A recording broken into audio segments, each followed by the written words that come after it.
They say you should always keep your friends close.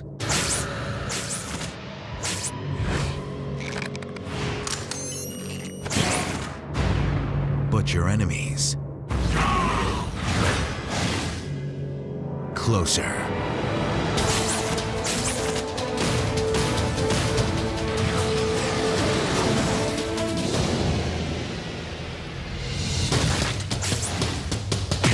To save the world, it will take fearless heroes.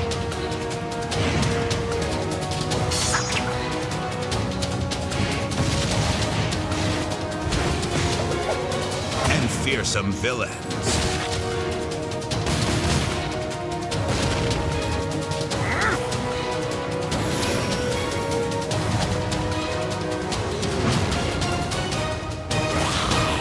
Have we ever figured out why you need so many teeth? You must defeat Spider-Man's greatest enemies to make them his closest allies.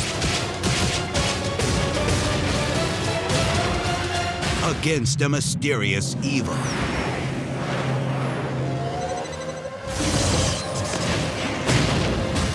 This fall, you won't believe who's on your side.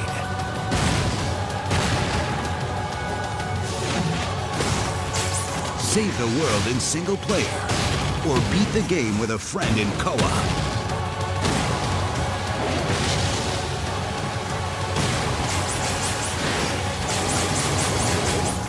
I am Mysterio. Oh my, is that a fishbowl on your head?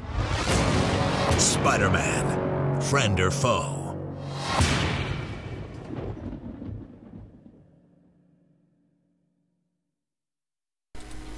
As you can see, that was Spider-Man Friend or Foe. Been out a few months now. I got it recently for Christmas. Sat down, played it, did it pretty quickly. The gameplay is quite good. Buttons are easy to pick up. Attack's pretty basic. Everyone has a grab, an attack. They obviously vary the way they look depending on who they are and what their powers are, and some have really easy to spam attacks like Venom and a couple of others, but the ones with most powerful attacks like Blade are harder to spam. They won't spam, you have to take your time about it. This game is really based for children. It's got cartoon comic kind of feel to it. Has some good funny lines, I must admit, some good jokes. But yeah, it's a bit easy. As I said, it's made for children, but it doesn't really have a life system. You die, you respawn, which I suppose is a good thing, because sometimes you do get you do get swarmed sometimes with bad guys. There does seem to be a lot of them at some time, which is probably a good thing, which probably makes it a bit more difficult.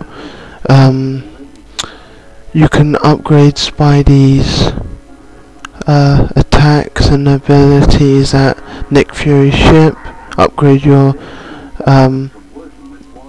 allies, like strength and health regeneration. Well, the story plot is basically Spider-Man's fighting a few of his well-known villains for the movies on the rooftops of New York, and as you see, they end up fighting aliens. They get kidnapped by aliens, except for Spider-Man, who gets beamed up by Nick Fury to his ship. Basically someone's taking control of the meteorites, and that is the guy with the fish bowl on his head. One of the good lines. Anyway, yeah, so he's taken all the meteors to build an army. The same meteor Venom comes from, and he's doing it to build an army to take over the world. This game, the levels kind of basic. you get to an area, beat the shit out of a lot of bad guys, move on to another area, beat another load of bad guys to death. It's pretty much the same bad guys. They get a bit difficult, they repaint them, but other than that it's pretty much the same thing. They look different depending where they are. Egyptians, they look mummy-like, but they're pretty much the same. There's no unique thing about their attacks. The bigger they are, the harder they are to kill, obviously. You can pick up the buttons pretty easily, straight away. You can swap between the people that you're using, or you can have someone join in with you, or you can fight them in the verse arenas you unlock in the game. You have random rooms you can unlock things in. Also, you've got some good lines. You do have some good lines in it. That it's working just for the lines, really. It's quite funny.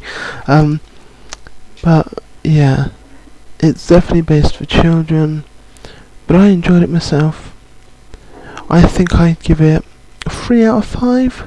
Yeah, no, 3.5 out of 5. I think I'll give it. It's pretty good. I enjoyed it myself. Anyway, that's my review on Spider-Man. And I hope you enjoy this. Oh, and I've got a funny clip, different trailer that I found afterwards, so stay tuned to watch this clip. Come on, who's your daddy? So see you later. Beat the villains, control them, and make them fight for you. Spider-Man, friend or foe, you won't believe who's on your side. Rated everyone 10 and up.